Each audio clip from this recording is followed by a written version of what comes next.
it is, guys? It's your boy BlastphamousHD, and I feel like I have not blessed you guys with a crazy story in a long enough time. It's been far too long since y'all have heard some of the crazy shit that continues to happen to me on a nearly daily basis. I never told any of you this story, so I'm gonna need you guys to not only press the like button, but also to not tell anybody else.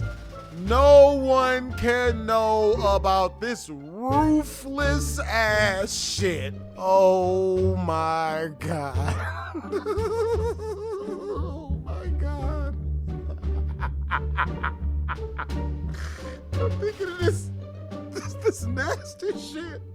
Okay, so look, so a lot of you guys, y'all might already know this, but I've been working out lately. You know what I'm saying? I'm trying to get my Miami, Florida body ready. You know what I'm saying? For when I go out and swoop up about 2 or 3 baby mamas. You know what I'm saying? Wearing the cape and everything. Da-da-da-da! Pregnant. That's what my superhero name is gonna be. Captain Pullout.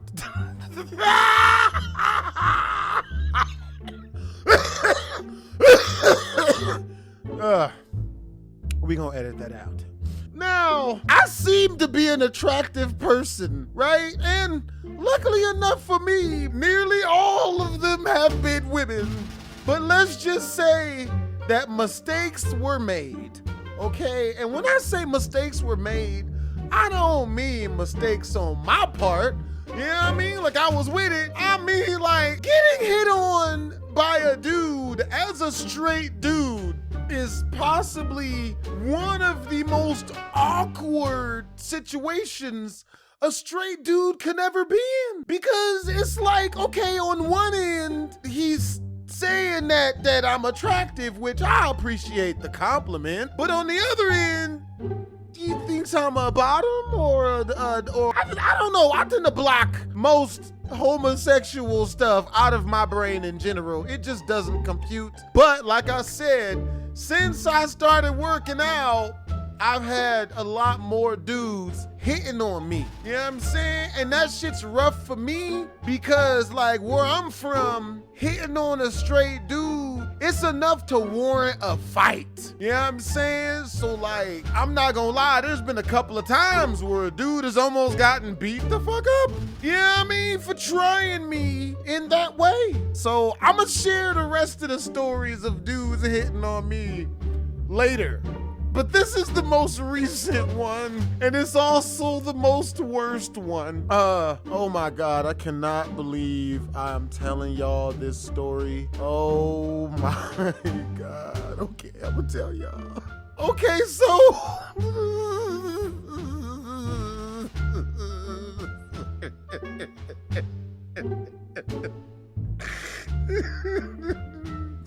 Okay, so what happened was, bro, I'm crying, bro. That's how funny this is to me. Okay, so one day I was getting my workout on at the park next door. You know what I'm saying? I'm over there. I got my exercise rings and shit. I'm like walking upside down, just stuff to keep me in shape. And you know, while I'm working out, one of my Caucasian homies from the neighborhood, cause you know I live in the suburbs.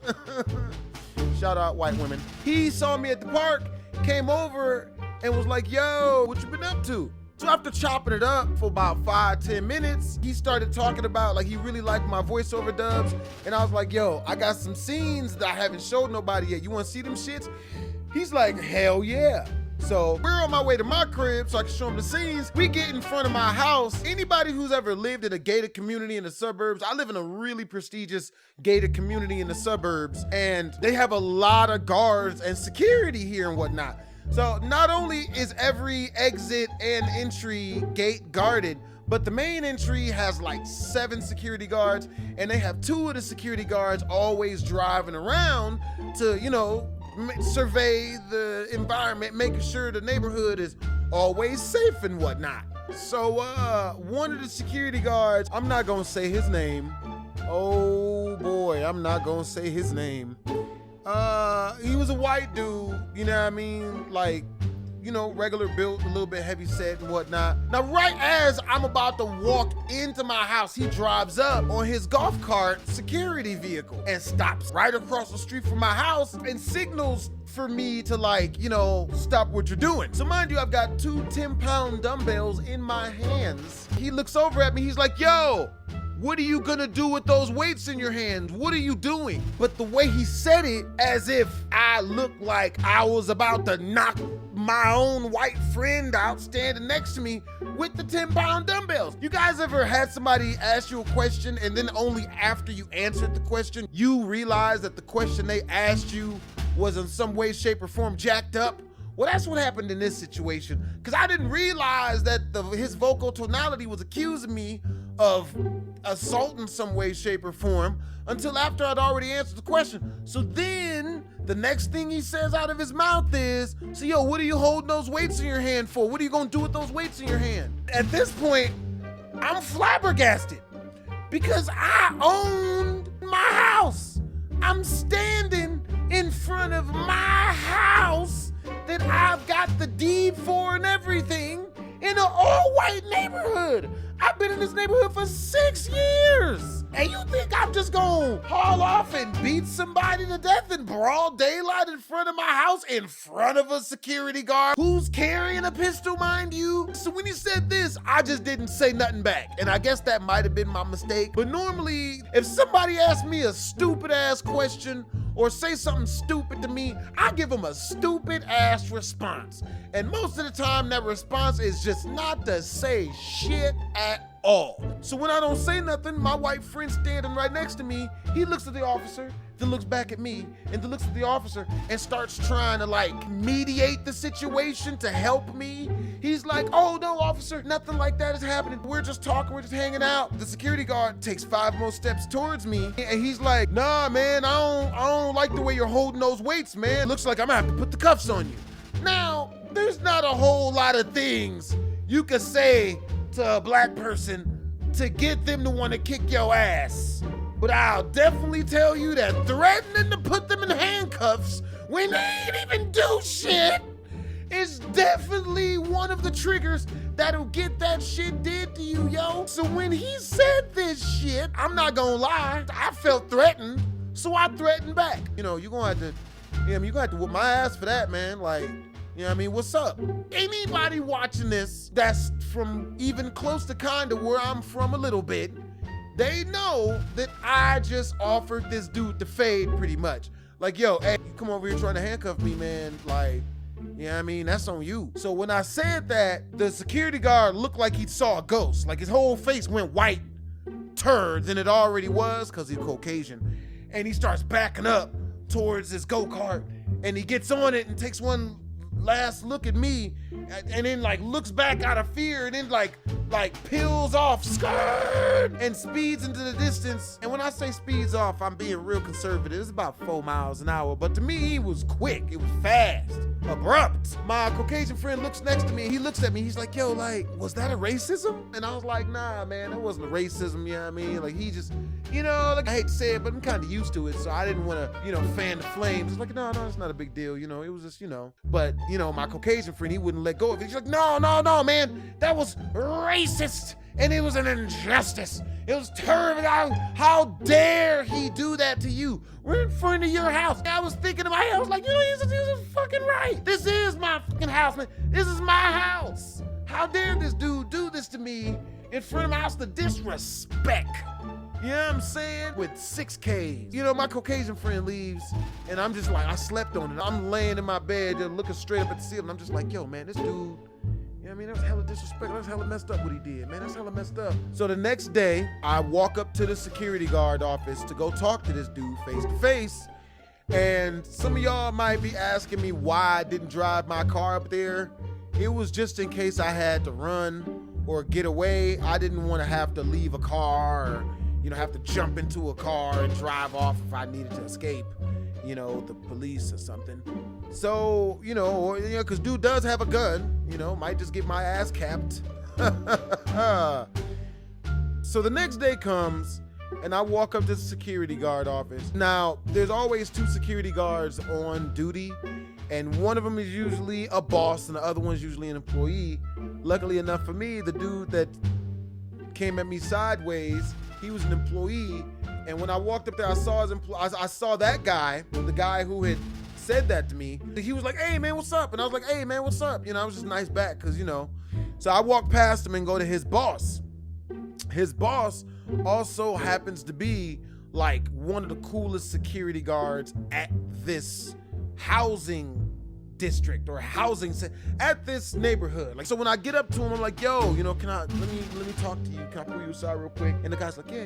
So I pull him aside. So I'm like, "Yo, this is a bit of an awkward situation. I ain't really know what to do about it. So I wanted to just come and like talk to you and tell you what happened. Maybe you could let me know what's going on." He's like, "Yeah, no problem, man. What's going on?" I tell him about the situation, and the guy's like, "What the fuck? Nah, you know what? Come here. We're gonna squash this." So he goes and gets the guy, brings the guy over. So I start explaining the story to the security guard myself, to the guy who did it. And he's like, "What? No, man, that's not, no.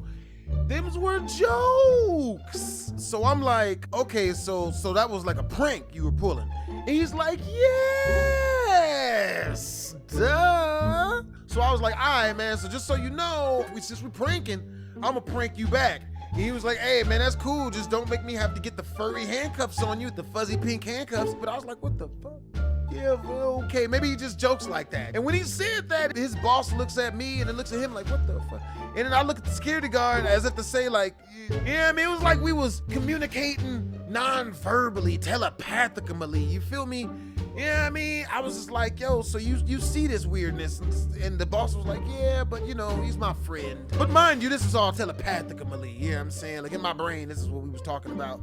So then I left. The way I figured it was that this guy was just a terrible comedian. Because everybody wants to be funny, but not everybody really has talent at it, you know what I'm saying? And this dude, yeah, I mean, he was cracking jokes that he had no business cracking because he didn't even know that the jokes wasn't cracking. So I'm driving through the front gate about 3-4 days later, and that same security guard was there, the one who threatened to put me in the furry handcuffs. He's like, "Hey man, how you doing today, bro?" And I'm like, "Oh yeah, dude, everything's freaking great."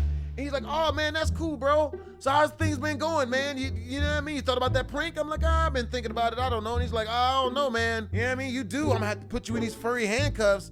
And I was like, He's like, "Yeah, man, dude, and these furry handcuffs are good, man. You know what I mean? Like, you look like somebody who would like for me to put you in the furry handcuffs. Yeah, you like that, huh? You want me to put you in the furry handcuffs, huh? Yeah, you like that, huh?" And I was just like, no, not really. No, I mean, I'm not gonna be doing anything to be putting any handcuffs ever. You know what I mean? So, it's probably not, And then the guy, he's like, "Oh, come on, let me put you in the furry handcuffs, son." Now, luckily enough, his boss that was there the day before was there that day as well. And he heard this. And he comes in, and he gets the look on his face like, "Excuse you? Are you hitting on this dude?" And the guy is just like, "What? No, man, I'm just joking, man. I'm teasing. This is the way I crack jokes." You know what I mean? Like, my wife says I'm gay all the time, but, it took her a while to understand that this is just my sense of humor. And I was just like, ooh, because it didn't feel very jokey to me. You know what I mean? Because you could usually tell the difference between a jokey joke and a sorta joke. The best way I could describe a sorta joke is when a dude is talking to a girl that he's never had sex with, and he starts talking about all the sexual stuff he's gonna do to her, and he wants to have sex with her and stuff, and then when she obviously gets weirded out and is not down with it, then he lets her know that it was just a prank. "Oh, it was just a joke, huh? I was pranking you. I don't want to put my thumb up your butt. You know what I mean? I don't want to wreck your vagina to the point where it's so wide that Evel Knievel gets offered a bunch of money to jump it at some point in his career. That's not what I'm meaning, baby. These are jokes." That's what it was like, and I could sense that. Maybe if I don't say nothing, he'll understand that I don't like that or those type of jokes, and he'll just, never bring it up again. So fast forward another week. I'm coming through the guard gate again, and it's this same sus security guard, right? This time when I'm coming through the gate, he drums up conversations like, oh, yo, how you been doing, man? I'm like, oh, yo, I've been good, bro. How you been? He's like, oh, yeah, I've been real good. You know what I mean? So, come on, man. Like, when you gonna let me put these furry handcuffs on you, bro? I don't see that ever happening. I don't see any time in the future where I'm gonna get put in handcuffs. You know what I mean? I'm just not. It's not my thing. I'm cool. And the dude is just like, no bullshit. He's like, I just really want to put you in these cuffs, man. I just really want to put you in these cuffs. You know what? One day when you're at home and there's no one else there, mind you, this is all verbatim what he said to me. I'm gonna walk through your front door. I'm gonna walk up your steps to your room. I'm gonna kick open your room door. And mind you, he's staring me directly into the windows of my souls when he's saying this to me. Oh my God. And he's like, yeah, and then I'm gonna walk over to you, grab you, throw you in these handcuffs. Yeah, I'm gonna throw you face down on your bed. You know what I'm saying? And then what you gonna do? Like, I got you in the fuzzy handcuffs, you face down on the bed, what you gonna do now? And I told him, and this is where Keeping It Real got me in trouble. Y'all remember that show on Dave Chappelle when Keeping It Real goes wrong? Well, I'm not ashamed to admit that this was a Keeping It Real moment that I almost got shot to death for. Bruh, it sounded like homie high key just threatened to rape me in my own house.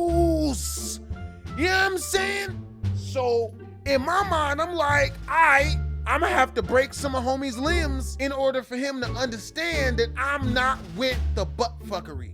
You know what I'm saying? I'm not with none of this. This is not my thing. It's not my lane. Off of pure adrenaline, reflex, and anger at having my manhood tested in the worst of ways in my mind, I was like, bro, if you did that, I'll beat you, I'll fuck you up. And homie looks at me, he's like, yeah, I like that shit. Yeah, what's up? So when he said this to me, I'm thinking I just offered him the fade and he accepted it. You know what I'm saying? So in my mind, I'm thinking this is a fight now. I'm yelling at dude like, yo, no, bro, I'll beat your I'll beat your ass. The homie takes a step towards me, he's like, yeah, I like that. Yeah, let's do this. Yeah, let's do it. I got the furry handcuffs. Yeah, let's do it. I'm ready. Let's go right now. And when he said that, I had this huge light bulb go off in my brain. And that's when I realized this dude was getting turned on by my threats of violence. I'm telling him I'm gonna beat his ass, but he's probably thinking that I'm saying that I'm gonna beat into his ass. I think that's what he was hearing this in his brain, his wishful, hopeful thinking. So that's when I realized, like, yo, I'm about to get shot to death because this dude is trying to smash. Oh my God. I thought it was a fight. It turns out it was a freak fight in his mind. I immediately calmed down. I don't think I've ever been more calm in my life. I went completely calm. And I look over and I was like, all right, you guys have a nice day, because the gate was already lifted for me to go through because, you know, I'm a resident, so the gate was already lifted, and I just drove through. Now, fast forward a week and a half later. I'm not gonna lie, I was low-key half anxious, half scared to see this security guard dude because, like, you know, I felt like my only way of recourse in this situation was just to fight this guy or hurt him. I didn't know what the hell to do. Because in my brain, I'm like, well, this is probably going to get worse. I keep going through the guard gate, but I don't see him. So again, a week and a half later, you know, I'm outside, I'm at the park, and I see that real cool security guard dude that pulled his gun on me, who had to, because, you know, if I were him in the situation, and so I go up to him, and I was just like, hey, man, what's up, bro? He's like, hey, man, how you doing, bro? And I'm like, oh, yo, I'm doing good. Hey, yo, I haven't seen that other security guard, man. What happened? Like, where's he at? And the guy's like, yo, so yeah, man, he moved to Texas. And so then I was like, oh my God, he got fired? And the guy, when I said that, his eyes got real wide. He was like, no. He didn't get fired. He just decided to move to Texas and get a different job immediately after that day where, you know, he said that weird stuff to you. And I was just like, yeah. Where I'm from, man, we gotta fight. Like there's no other recourse. And it just so happened that this situation where I was trying to defend my anus almost got me shot to death again. So hope you guys enjoyed the story. You know, this should happen to me about 4 months ago. But yeah, this is your boy BlastphamousHD. Oh, twisms.